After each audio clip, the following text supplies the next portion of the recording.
I'm so glad you joined me today. I am here with Dr. Diana Paque. Her episode is number 15, Just Be, and the new documentary series, Journeys into the Soul. You can find it on Amazon Prime in the US, or you can get to it through our website. Her client was Marti, and she had a wonderful experience of realizing she didn't have to be the good girl, she could just be. Diana, it was so fun creating this episode. I am so happy you got to be here today. Let's have a conversation about all the things you're doing in the world. Great. I'm glad to be here, Dave.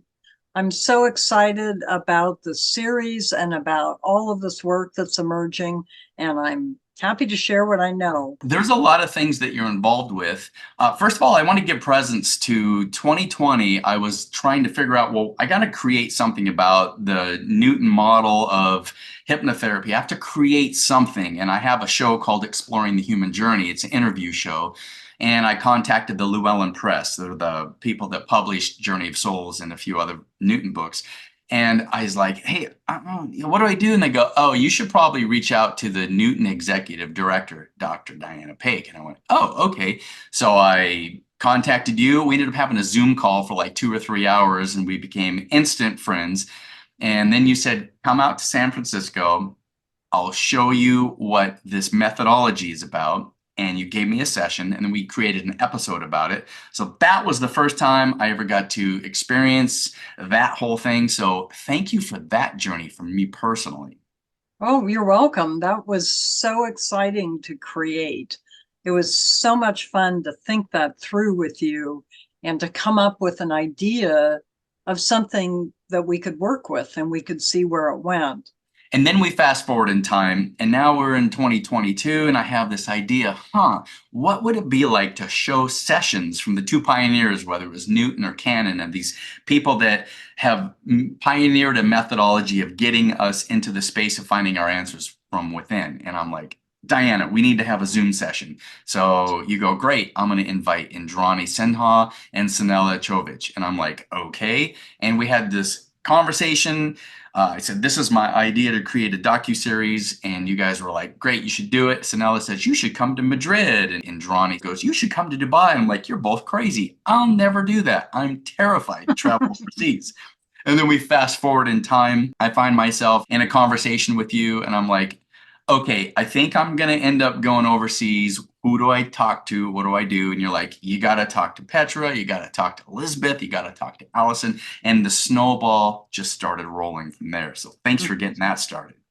This was really an exciting process because when you started talking about it, then you came up again to my house, and we did our session with Marti as one of the first sessions that you did, and explored with that, see where that took us, see what it looked like, what it felt like.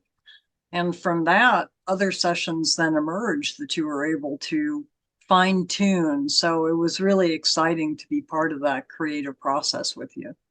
Absolutely. We were right in the beginning. I'm like, okay, I think I'm going to show a profile of the client. I think then I should probably show a profile of you as a practitioner, give some information. Can't be too long. The whole episode has to be about 30 minutes. So I'm like, how long should we put in there? So we just kind of made it up as we went. Mm-hmm. And what came out were these beautiful stories. Your episode was with Marti. Marti was a 76-year-old lady that was still kind of trying to figure out what should I do in the world. And I love that the human experience is such that you're still trying to figure out, who am I? What should I do? What's my purpose? Regardless of where you are in your linear time frame. And what came up for her was this idea of there's nothing I have to do. I can just be, because I can be loved. And she can still go through this life having all of these experiences. And here's what I loved about yours is I was like, okay, Life Between Lives, the executive director, and you're like, I'm going to do quantum consciousness. There's this guy, Pete Smith, and he is taking the Newton method, and he's like, well, what if we just explore consciousness and we go outward? And I was like, wow, new idea. So give presence to the methodology that you chose and just kind of educate people a little bit about quantum consciousness. Okay. So Marti and I have had done the Newton method of a past life and a between life journey. So she and I had done that before. And so as we decided who I was going to work with, and I chose Marti, I wanted to take her on a journey beyond where she had been before. And so the quantum consciousness method builds on the same philosophy as Michael Newton's method, that you are taking people into connection with their souls and working on a soul level so that they can learn more, know more, and be in connection to consciousness. And it is a different methodology, that it doesn't have all the same structures that the Newton method has, but the same outcomes. And it's a very intentional work. So before you start, you set an intention for the work, and then that intention carries through as you are taking a journey, as you are learning things. The quantum consciousness method relies on the understanding that all is present now. So everything exists in the quantum field. All is present now. Past lives, future lives, other dimensions are all here right now, because all is present now. The universe is only here in the present moment. There is nothing except present. And so based on that principle, one can explore and do healing in all dimensions of oneself at the same time. And while Michael's work implied that and was moving in that direction in the way the model was developed, the structure of life between lives did not explicitly include that. Implicitly, yes, but not explicitly. The quantum consciousness method explicitly recognizes this. So it feels like a natural progression and yes, movement. Let's figure out, hey, there's a thing called life between lives. And then you move into, okay, well, what else can we do in that space? And when Pete started developing this around 2010, 2011, he and Michael Newton had long conversations about the quantum field. So this is done as an outgrowth of Michael's pioneering efforts. It is not meant to supplant it. It is meant to add and to support those of us who are here now and working here now to access consciousness in a way that meets the needs of the client. It's very client-centered. Yeah. And so the Newton method is also very client-centered, that you're following the client. But because of the structure of the Newton model that emerged in the 70s and 80s, that matched the people of the time. And this is a model that builds on that. So they're parallel in some ways. The structures are slightly different. I love that you give presence to that, because consciousness is moving forward. There's people in decades back where they're like, oh, I was totally out. I don't know what happened. Well, that's not really the case anymore. We're clearly aware of these images and we're just kind of relaying them. And you're trying to shut off that analytical side so you can stay in that creative side. Right. And brilliant. And something that Michael implied but didn't state as much is that we work intentionally. So that we are very intentional. So when I take someone on a past life journey using the Newton protocol, I always encourage the client and work with the client to set an intention, because if you've lived thousands of lives, you want to go into a life that relates to what you're talking about, what they want to know. And so the intentionality of the work is something that has emerged in Newton's model, even if he did not explicitly state it. And I think the way that people engage with information now is so different than it was in the 70s and 80s before the internet, that we're also working with the way people think, the way they learn, the way they engage with the world around them, which is different than it was then. Yeah. And the Newton model, it's intended to evolve. And as Pete developed his model of quantum consciousness, he was very aware of the need for this emergence and to carry on that pioneering spirit to create greater accessibility and ease to become connected to consciousness. Yeah. Yeah, I love that. I mean, Journey of Souls was my first understanding of, the inner journey, the hypnotherapy, and it was so important to me. I just can't say thank you enough for keeping the Newton Institute alive, for helping the viability of it, for creating an opportunity for people to have this information to learn it. And so that people like Pete Smith, they can be raised up from that methodology and then continue to explore and expand, what is this consciousness that we're all a part of? Pete has developed his Institute for Quantum Consciousness as his own way of teaching the quantum consciousness model. However, Pete is also intimately involved with the Newton Institute. And in fact, he is currently leading our expansion program that's called the Beyond program. That's an internal program to support our developing the Institute and our outreach to members and to the public in new ways. So Mm, we're recognizing that we need to provide greater access. Not everybody is going to be able to access one-on-one services from a practitioner if there are only 200 of us. So how do we expand that?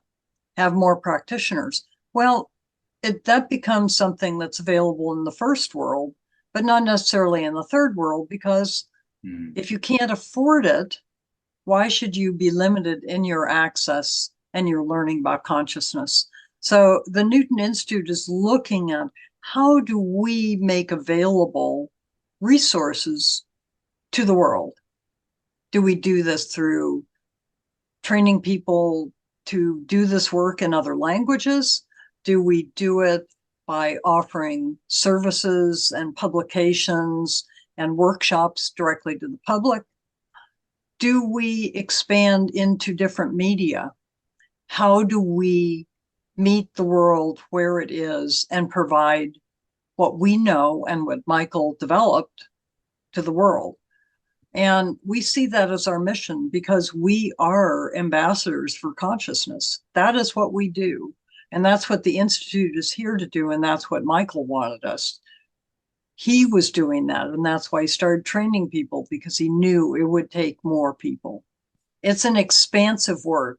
And that is the work that the Institute is currently embracing, because we know that if we stay as this small little group, we will never reach the number of people we are here to reach.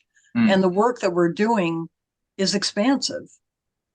I mean, what you've experienced with it, as you have experienced watching it, seeing it, and being someone who has received these sessions, participated in these sessions, it is incredibly expansive to the human spirit.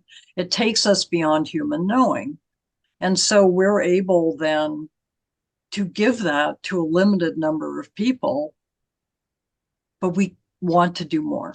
So if someone is there saying, I think it should stay the Newton method and never change, and you should always be, Newton, don't change into something else. What I hear you saying is like, no, we're staying the Newton method. We're staying that. But we're then saying, as consciousness is moving forward, there is also this. Is that accurate? I'd say that's pretty accurate. Michael was a pioneer who made changes in his model as he learned more. And he never expected us to take the manual that he created in 2005 or whenever that was, and cast it in stone, because it meets the needs of the people of the time. And his intention was to connect people to consciousness. And Mhm. so when he was working in the 60s and the 70s and the 80s, he learned more and his method changed. Intentionally, he wanted his work to grow. And he even stated, it needs to grow beyond me. It needs to expand as the world needs expansion. Mm, So even though he would have been very uncomfortable with working online because it's not something that he knew that he was comfortable with, it would not mean that he would not want us to work in the media that people can access. yeah. So when we approached COVID and we weren't working in person anymore, we made the decision to support people learning how to use Zoom and still stay within our code of ethics, and Hmm. expanded our code of ethics and best practices to give people guidance on how to work online.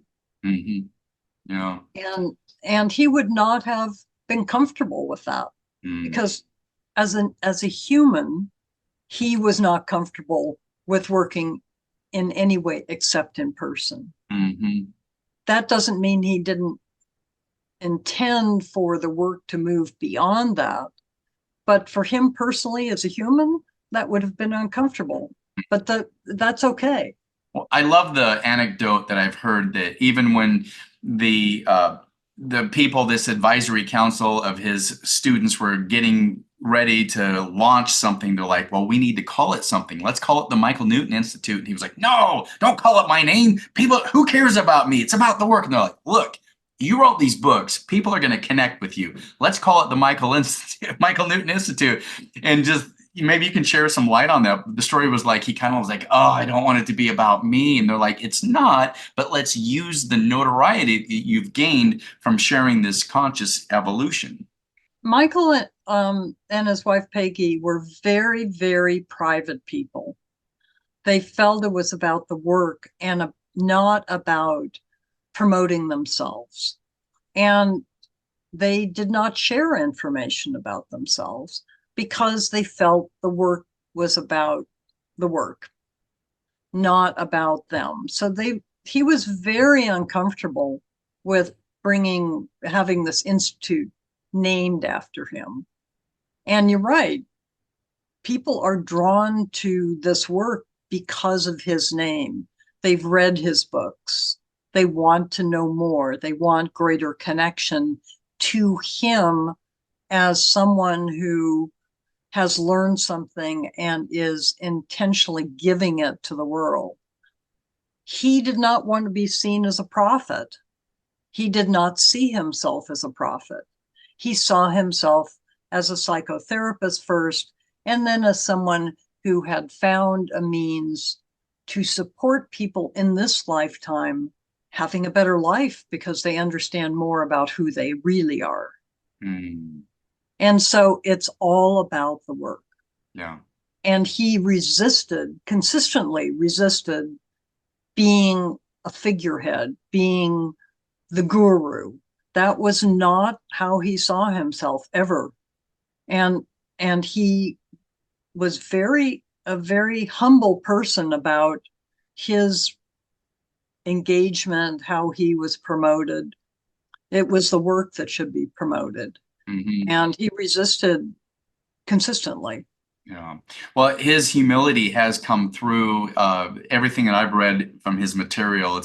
He's showing you this is about the work. It had nothing to do with who he was, but boy, we all appreciate the work that he did. And just to give a little bit of presence, this was a guy that started in the late 60s, early 70s as a true psychotherapist and was absolutely blown away by having the experience of somebody saying, oh, I have a soul pod and I decided to come here and I did pre-birth planning and I have these experiences. And as he began to use the scientific method, I think originally he was trying to disprove that all of this stuff was spiritual, and there was just an overwhelming amount of evidence.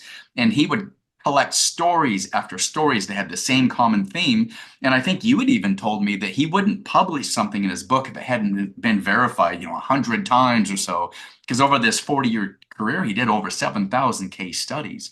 And so it's Yeah. not like he just found a couple anecdotes and decided to Oh, publish that's a fun. book. Yeah, this, here's a story. This must be, it's like it was repeatable, verifiable, anecdotal evidence over and over again. Maybe give more presence to that.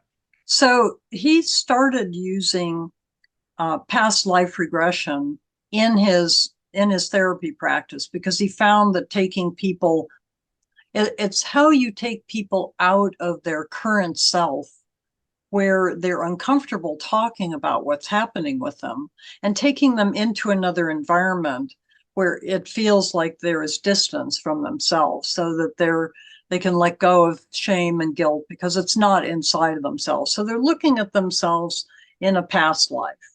And has been a pretty common technique for hypnotherapy over the years. And the psychotherapists have used guided imagery and past life work to get people into talking about themes in their current lives.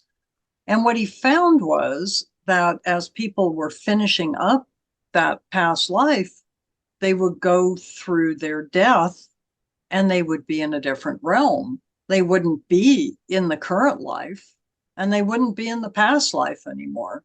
And because they had that perspective, had a different perspective than if they were in the body, because they can look at either life and they can look at themes and go, what just happened? What was that life about? What did I learn? How does that apply to me here? And because they weren't in the life, they had more ability to see. They had a different perspective. And he was finding, as you mentioned, that people were coming up with common themes or situations or stations, as we started to call them, that they would have a soul group. There would be a place where their information was stored, whether it's called the library or the place of records. People talk about Akashic records. This is the same thing, that people had found that their record of all of their lives was stored someplace, that there was a council of elders, that there were guides, and these were common themes across hundreds and hundreds of stories. And so when he wrote Journey of Souls, which was his first book, they took those cases and he and Paque had everything in case folders, and they just threw those folders on the floor and tried to figure out what they were about and what was the story that was being told. And so he was quite the researcher. He really wanted to know what was happening. Was this random? If you went to a football game while you were in between lives or in your soul state, well, great. But did 1,000 other people do it? Yeah. It could be that was a one-off for you that was meaningful. Doesn't mean that you didn't experience that, but that isn't necessarily something that you can then look at across a population. And so as he started to look at publishing, he was looking at those themes and saying, what are the themes that come up? What are the situations that people encounter when they go home? What is home? How do people experience home? Are there commonalities or not? And so he came at it with that perspective because he wasn't going purposefully between lives. It happened. And then as he began to work with people from that perspective, they were gaining so much insight into themselves, but they were also reporting things that he knew nothing about. And so he started to document what people were experiencing.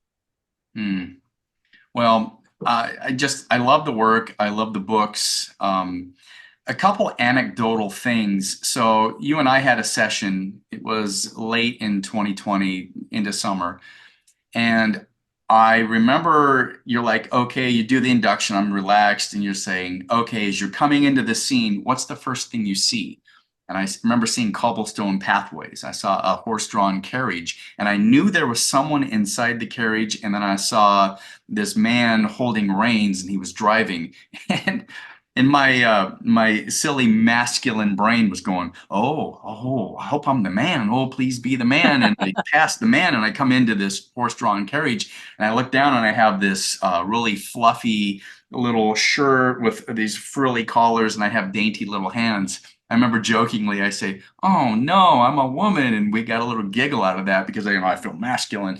But that was the proof, the evidential proof for me that this soul journey, it doesn't matter what that gender narrative is. You might be a man in some life, you might be a woman in some life. And in that lifetime, as that lady, I realized I was in college and I was studying in the 1800s. And I ended up marrying a man and doing the societal norm of having to do what I was supposed to do, and I didn't get to fulfill my dreams. And I remember you said, "Well, what was it you wanted to do?" And I said, "I want to study radioactivity. I want to study radioactive isotopes." And I was like, "What in the world? I would not want to study radioactive isotopes," but that was what I wanted to study. Later, with a little bit of subsequent Googling, I found out that this may have been a predecessor to Madame Curie. And there Hmm. may have been an opportunity for this soul journey to have some historical significance, but it was given to another person because this person was unable to give into the desires of the soul journey to do something and instead said, "Okay, I have to do what society tells me." And the message for me, David, in this lifetime was like, oh, I have to be authentic. I have to do things that are important to me, regardless of what my religious upbringing said or the society narrative said. And it was so important for me. So, whether or not that was a real experience, was it a past life? The message of it was the importance to me. Be authentic, do what brings me joy so that I can fulfill my soul journey of doing things that I like, telling stories, telling the truth to help people be able to not be stuck in a prison of their own mindset. So that was giving presence to something I went through. So thank you for being the facilitator in my journey. Oh, my pleasure. It's always fascinating where we go. And to me, there are some truths in this work that you get to the heart of something. Doing past life work can show you those things, the things in your life that you're still working on. So you were shown that life about being authentic and following a path other than your authentic self so that you would be aware that that's a theme that you've been working on. And and I think that there are interesting things about this work that you learn, such as in Michael Newton's work, he purposefully avoided talk of religion and religious symbols. It didn't mean that they aren't going to come up in people's sessions because people have religious concepts. But in his work, he avoided pointing to them because he didn't want to give weight to any one religious tradition. So he doesn't talk about Jesus. He doesn't purposefully talk about angels. People in their stories may talk about angels, but it's not something that he talks about guides, but doesn't identify them as religious icons. So I think we make our own understanding based upon what you experience. And then when you go between lives, you're able to take that and say, okay, in that life, I could have done something and chose to stay within the norms of society, and I lived a good life, and this is what I learned. You didn't learn about being a scientist, although you did scientific work.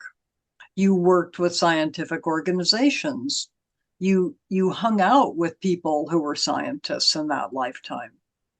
That you hung out in the when they were having, salons where you talk about things, and you were very much a participant of that, which also was outside the norm of the time. So even though you didn't go all the way to becoming the scientist, you didn't give up on your passion for it. Yeah, You maintained the passion because it was that important. yeah, And that's a truth. So how do you carry that forward into this life? Follow your passion. It's never just black and white. There's yeah. never just one answer. You don't have to go all the way to the end. No. You go as far as you go in that life, and you learn, I have passions Yeah. that I carry into this life, and now it's important for me. I feel so good when I am engaged in the things that I'm passionate about. Yeah. Now, you've shared with me anecdotal things that you've experienced in your own sessions, your regression, life between lives.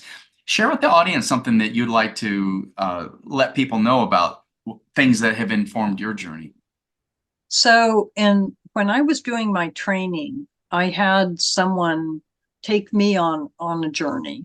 When I went into the past life, I didn't see anything. And people tend to say, well, what do you see? And I'm saying, nothing. I don't see anything. Well, something that I learned is that we all have varying amounts of vision. And so one's experience can vary from feeling things to seeing things to knowing things. So our intuitive ways of knowing can be different depending upon whether we're stressed or not, or depending on our own natural ways of intuiting and gaining input. So I'm not very visual in trance. That I already knew. And so in this particular part of my life, I could feel tension, I could feel sadness, I could feel chaos. And as I'm looking through the darkness, I'm seeing a light in the distance, and I'm realizing that I'm very isolated from that light. And as I have learned over the years, as I've thought about this story, I was living in a forest and I was a man. And the feeling that I still have of that man is he had long, wavy hair, and I can feel the hair like on my shoulders. I mean, it's really heavy hair and very emotional. And being emotional had been something that had plagued him his entire life, because men aren't supposed to be emotional. They're supposed to suck it up and just go on. And so he'd been kind of bullied. And even though he was this big guy and very strong, his emotionality was something that he felt was a real deficit. And what I learned in this journey was that his wife or my wife had a baby, and the baby was stillborn. Mm. And she was devastated, obviously, because here she is with this dead baby. And I'm devastated because I want this child as much as she does. But in my emotionality and the way that I handled it, I couldn't help her. I couldn't be present for her. I was so devastated. And I left. And I left her with the baby and left and couldn't deal with it. And I suicided. I literally walked off a cliff. And as I'm doing that, I'm saying, I never want to go through this again. I never want to be emotional again. I wasn't able to handle it. I never want to do this again. That was at the beginning my of my Newton training. But what I learned in my hypnotherapy training is that I had suppressed emotion to the point that I was unable to go on hypnotic journeys because they required connection to emotional consciousness and emotional memory. And your subconscious is you're carrying an emotion. And so within my hypnotherapy training, that had been opened and awakened. The reason I was shown that life is that in that life, which was 900, 1,000 years ago, I said, no more emotion. And in this current life, this is the life where I completed that journey. It took Wow. me 1,000 years to get to the point. Some people are slow, you know. Took me 1,000 years to get to the point that, okay, I'm ready to open this up. Let's get this over with. So it's, even though in that, it gave me a lot of insight into what it means to suicide. And then when I went to go home, I was so ashamed that I didn't think I could go home. I couldn't go between lives. I couldn't go home because I have this religious upbringing that says you're damned to hell if you suicide. And so literally my guides are like dragging me in, saying, just go get yourself cleaned up. Get over yourself, get yourself cleaned up. And so I spent quite a bit of time. I mean, time is a human construct, but I spent quite a bit of time cleaning up. And as I did, I could feel the lifting of the energy of that lifetime, at which point, as I did, then I began to feel the energy of my soul. And then at that point, I was then able to work with my guide to look back at what that life was about.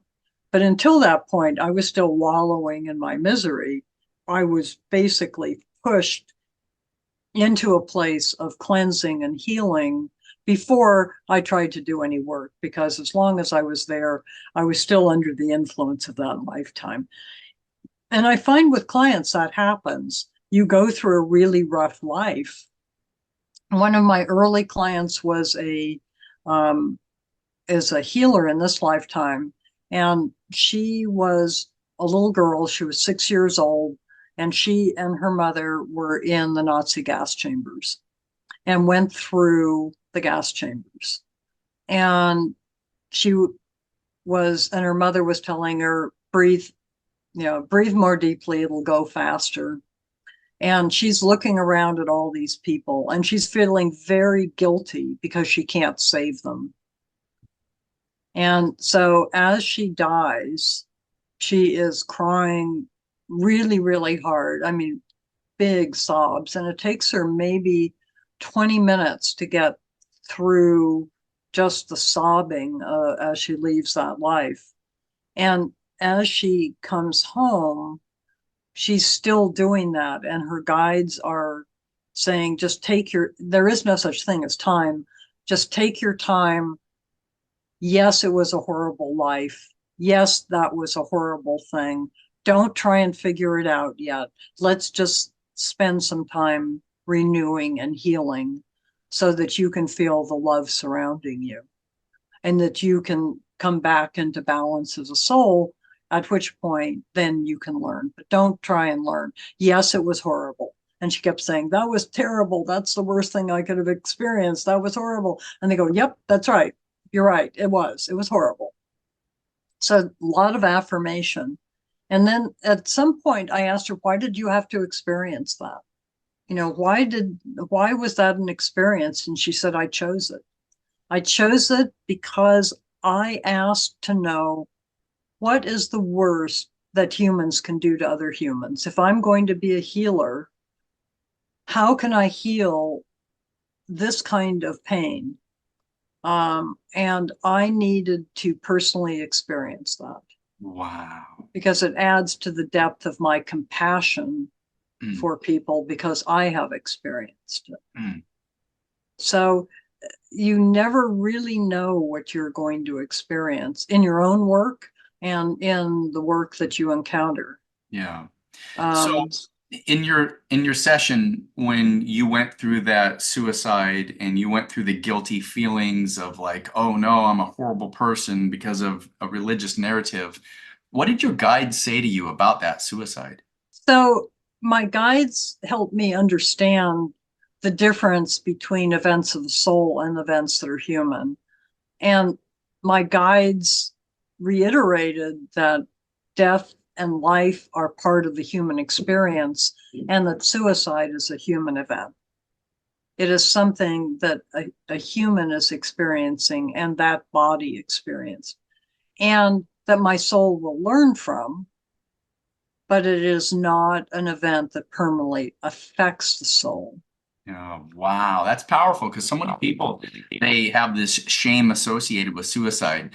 And, not that we want somebody to cut their life short, but it's like, oh, it's the worst thing you can do. And then the religious narrative is you'll go to hell because you took a life and there's no recompense for murder. And uh, what would you say about the soul journey in suicide? What would be a reason for a soul to continue their life, even if they feel these pressures on them?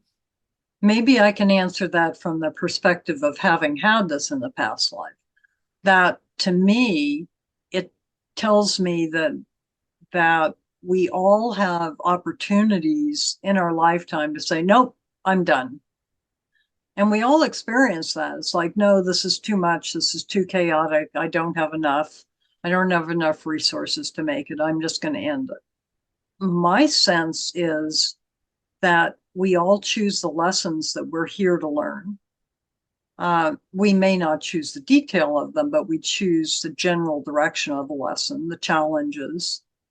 And if I don't complete a lesson in this lifetime, then I don't complete it. And many of the lessons that we are here to work on, we work on for many lifetimes. Lessons like self-love, trust, the patience, the really big ones, we will work hundreds, maybe thousands of lifetimes on until we are at the point that we have seen every facet of that lesson. And we may repeat it in multiple lifetimes because we've seen one facet and need to experience the other. So it's like the healer who wants to experience the pain. It's another facet of healing. Having experienced that suicide, I know that I have the choice to do that if I choose to. But to me, it means I'm cutting short a lesson that I came here to learn. And some of these lessons are so damn hard, I don't want to do it again. So Yeah. I have the choice. I can cut it short and say, nope, not doing it this time. But I know deep inside of me that the lesson will have to be completed at some point, and I may Yeah. have to do it 2 or 3 times Yeah. in order to get it done. And if it's hard, I don't want to do it again. Yeah. Yeah. So when I'm feeling a little blue, I think, oh, I don't want to have to do this over again. Let's just keep going and figure it out. Because I don't want to waste a perfectly good lifetime to resolve those issues. Let's just figure it out. So Yeah. I don't want Um, to have to do it over again. another story to tell you was when I was doing my training for quantum consciousness. I went into a state where I was able to talk to my soul self before I was born. And that was important for me because I had a lot of anger and resentment about being born into this lifetime. It was too hard. The lessons were too hard. My soul is very impatient. It just piled things on. It was like I went through the cafeteria line and took 3 trays worth of stuff to do. It was really, what the hell was I thinking? And and so I was going, how could I possibly do that? What would have happened if I didn't live this life? If I chose not to come into this lifetime? I set it all up, but what if I backed out? And the guidance I got was, yep, you really loaded it on this time. You're right, you did. And you are accomplishing what you loaded on. Well, what if I had chosen not to come? It would have taken you several lifetimes to accomplish what you've already accomplished in this lifetime. And other lessons that are still awaiting you would take more lifetimes. Mm. So it was like reiterating that whether you do it in one lifetime or 1,000 lifetimes, it doesn't really matter. The work is of learning to be your highest potential, of being at the highest vibrational level so that you can fully experience the love that the universe is requires a certain amount of work. And whether it takes you one lifetime or 1,000 lifetimes, that's what it takes you. And Mm, there is no right or wrong. mm, And our individual personalities are going to guide the lessons we choose and how much time it takes and whether or not we feel we can do everything that we've piled on our plates in a single lifetime, or if there are things we don't. And there are many times that there are things we don't do. So you make a choice. You're making choices all the time. You choose to go and film the dive school, and you decide to do that. Well, that choice then means you are not doing something else. Is that right? Is that wrong? No, it is simply a choice, and it opens up different choices. So if I choose to work and do this work, it shifts from other choices that I could be doing instead. And mm, so every choice that you make opens up new aspects of your path. mm, And so if I chose to commit suicide, for example, and failed, I may have disabled myself, and that would open up a different path of learning than if I had not done that. mm, So the guy who goes on a motorcycle ride and ends up in an accident and is in a body cast for a couple of years, his path is different than if he had not gone on that bike ride. It's not right or wrong.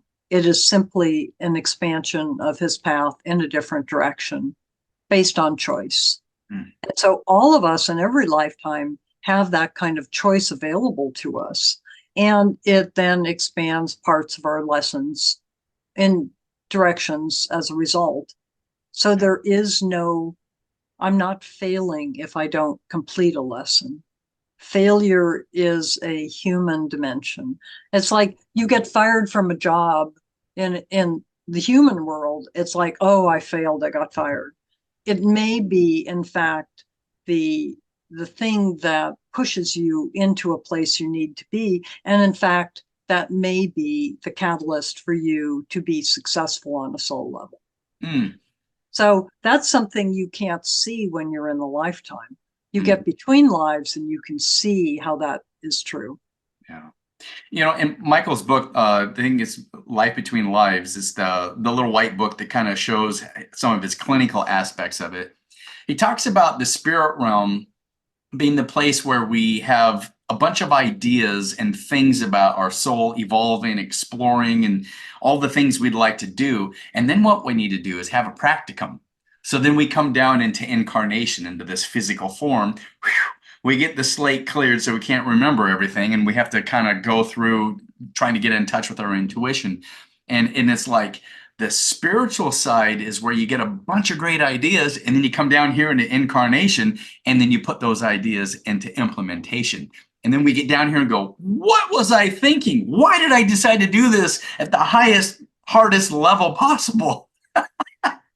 So I think it's just hilarious the way you're giving this idea that, I mean, from the outside, we see Dr. Diana Paque, very distinguished, successful executive director, and you're like, what in the hell was I thinking in this lifetime? Why did I choose this? Yeah. Why this life? Why these complications? All of us have this. All of us have those experiences that we're going, what the hell was I thinking? Yeah. And and that is a normal part of being human. And if you think about, from as Michael spoke about, the human experience is an aspect of the whole of us. And it is a manifestation of the soul. But the soul is so huge that it can't fit into the human dimension.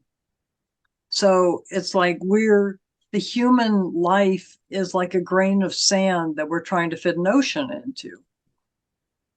So if it is that big, how do you can't fit all of you in.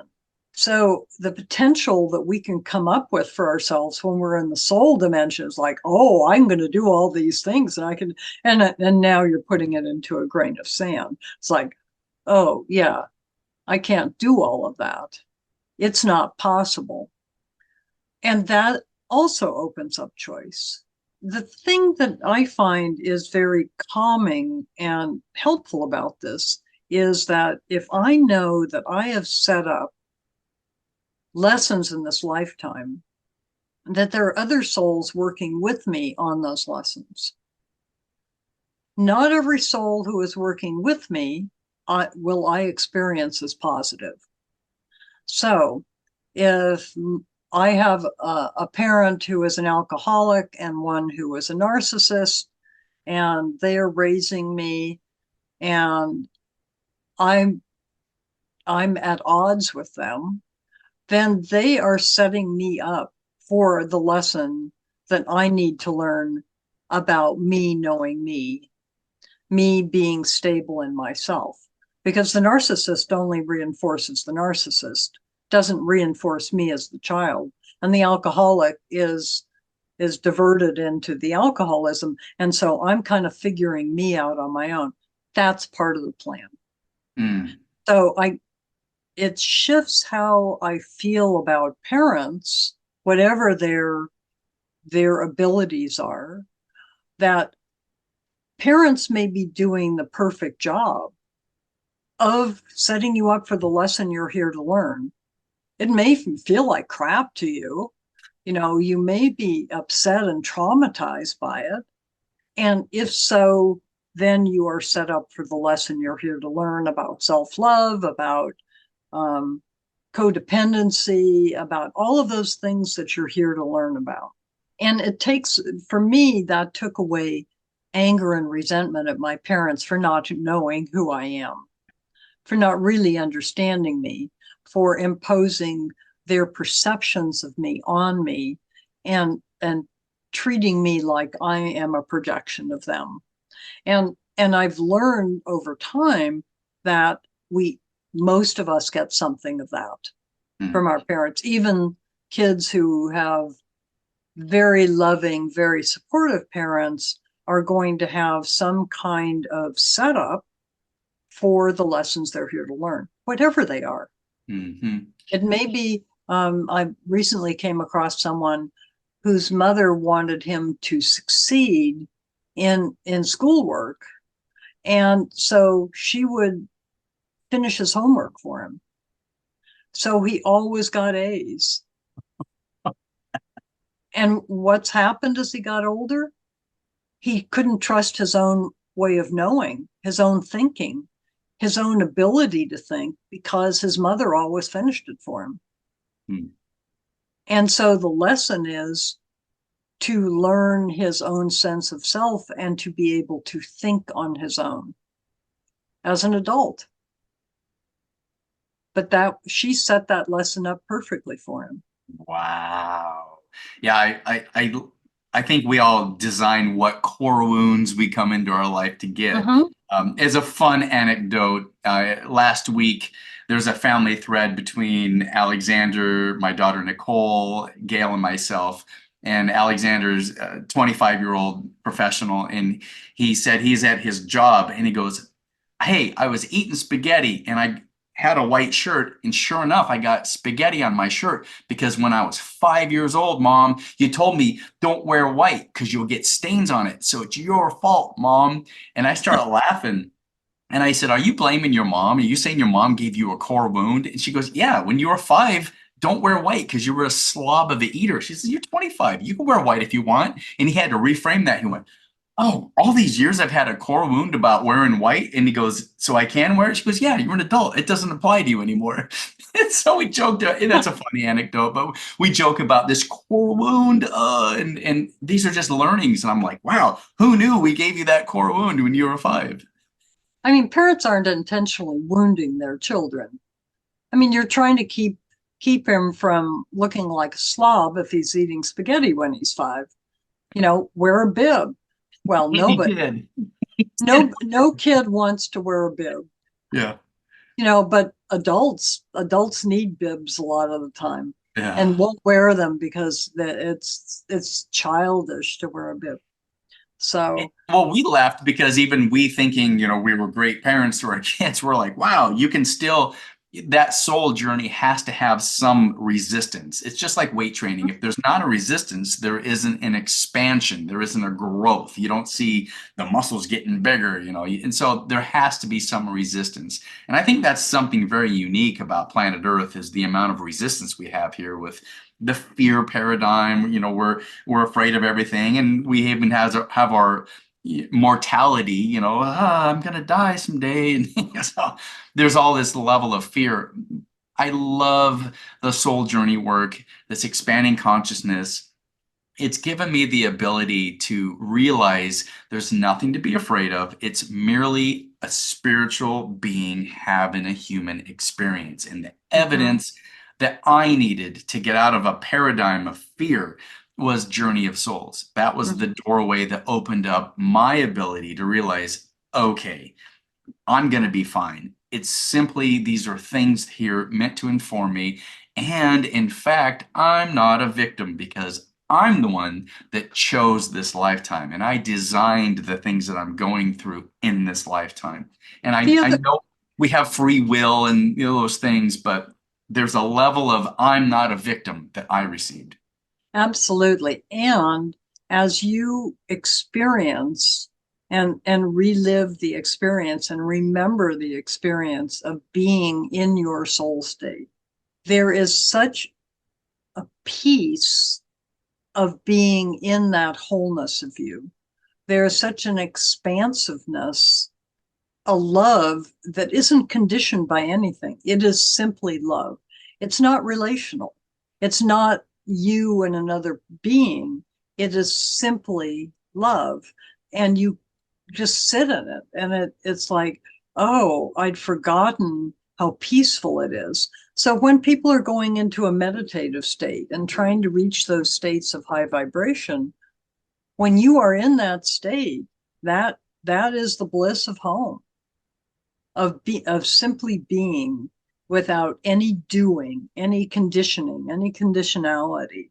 And that's what we forget when we come into this struggle in human form, because life with only, it's like you're operating with only one eensy beensy bit of your brain.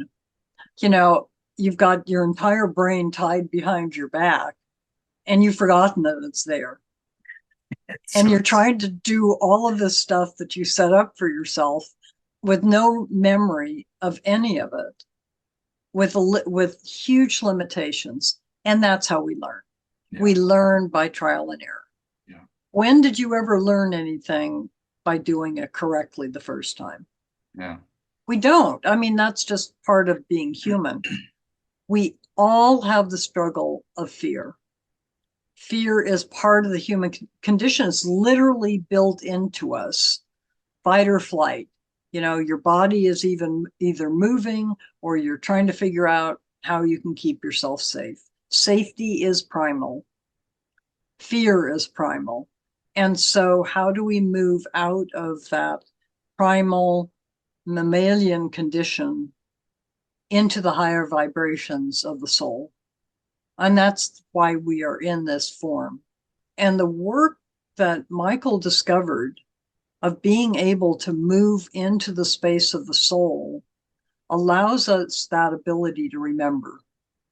It's something that takes us, at least in the short term, into a place where we can actually feel and remember who we really are, all of the connections, all of the resources that are ours, and how we can then shift how we're living to having a human experience instead of being a human incarnation. yeah, yeah. Yeah, I thank you for giving presence. Such a robust and rich volume of experience that you've had. If people are moved by this and they're like, well, this is work I want to get into to be a facilitator. How does the Newton Institute deal with and address people that want to have the ability to help others on their soul journey? So there is a methodology that people have to follow in order to train with us. We expect that people have done some of their own work so that they are aware of themselves. And if you go to the Newton website, newtoninstitute.org, you'll be able to find how to train to be a facilitator. So it maps out everything you need to do. Go through hypnotherapy training, go through past life regression training. We want people, our therapists, our facilitators, to be able to support someone who is in a trance state, who may start crying, who may be very upset. And I recently had someone who realized that he had abandoned his wife to go to war, and that the warlord who he thought was protecting her wasn't, and he came back and she was dead. And the mourning of her and this loss and feeling had been betrayed and betrayed her. I mean, he was just literally hysterical. How do you handle that? You need to know how to support and be present for a client who's hysterical. How do you keep them safe and yet allow them to have the experience that is going to teach them? So you need to know that. So there's a whole protocol laid out. If you don't have that experience yet, you can get it through any legitimate school. And we outline what the requirements are. And we also have a group of schools who are providers that work and that we recommend, simply because their programs are attuned to us, and that they're all our facilitators who run their own training schools. We don't require you to go through those schools, but they will give you robust training. So we look at your training up until the point that you come to us, see what you need, and then if you decide that you want to work with us, there's an application process, and we describe what our training looks like on our website as well. So it's a robust training that requires you to be involved in our classes. Some are online, some are in person. They cover most of a year, and we support you with coaching throughout your process so that you have someone who is there with you to support you as you go through your certification process to become one of us. We really want quality people doing this work, and we give quality training so that you can be. And so if you are interested, go to the Newton website, newtoninstitute.org, and look at the qualifications. And if you have questions, contact us. We're always happy to talk to you. In fact, we now have set up career counselors, career advisors on our site, and you can call any one of those career advisors and have a talk with them about what it takes, where you are in your process, what you need to know, and be able to have someone who actually hears you and listens to your story and what it is you want to do, and can help advise you on next steps. Mm-hmm. Yeah, the Newton Institute doesn't do sessions, but you facilitate the ability of someone finding your website with finding a practitioner that they can work with. And I know you're a practitioner also. So give presence to somebody who says, hey, I want to have my own life between lives experience. And they go to the Newton Institute for a resource. And then how do they connect to people? And then let's say they connect with you. How would they do that? So if you go on our homepage, there's a Find a Facilitator button.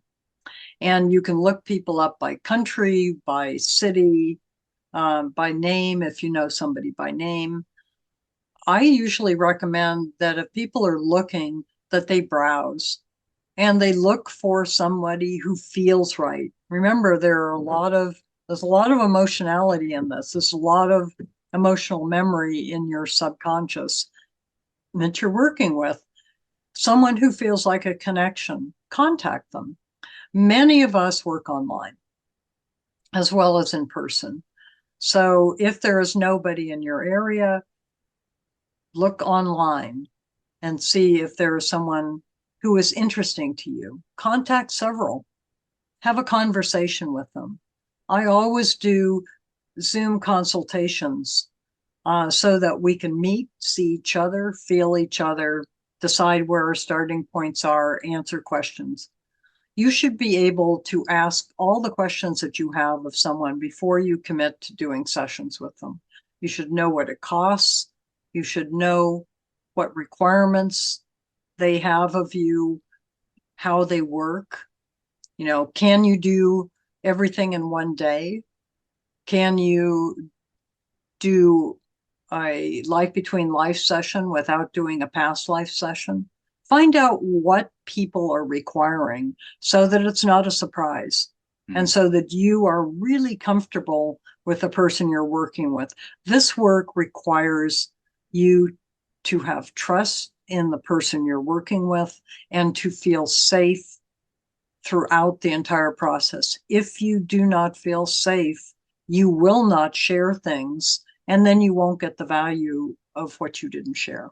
If someone is interested in contacting me, my website is sfbayregressions.com, like San Francisco Bay Regressions.com, sfbayregressions.com. Beautiful. Well, thank you for sharing just loads and loads of really good content today. Thank you for your time. If someone's nearing the end of this and they're thinking, what's my takeaway? What would you want that person to have as a takeaway from everything we've talked about today? What's the one thing you want to make sure people know about? Know you are more than this single incarnation. You are an eternal soul, and you have the ability to access that soul. For Michael, it was important for him to support people in learning and remembering who they really are. Because once you remember, then you know that you have resources beyond those that you are aware of. Most of the time, we're looking for loopholes. We're looking for resources that we don't know that we have. And when we find them, it can be a relief because we have more than we started with. We've accessed something that we didn't know was a tool in our toolbox. And that's what this work is about, to know that you are a soul always connected to source energy, you are part of source energy, and you are always surrounded with love. Because Awesome. you are love. Yeah. Dr. Diana Paque, the one and only, thank you, my friend. I appreciate Thank you. everything you've said today. And to you, I say, namaste.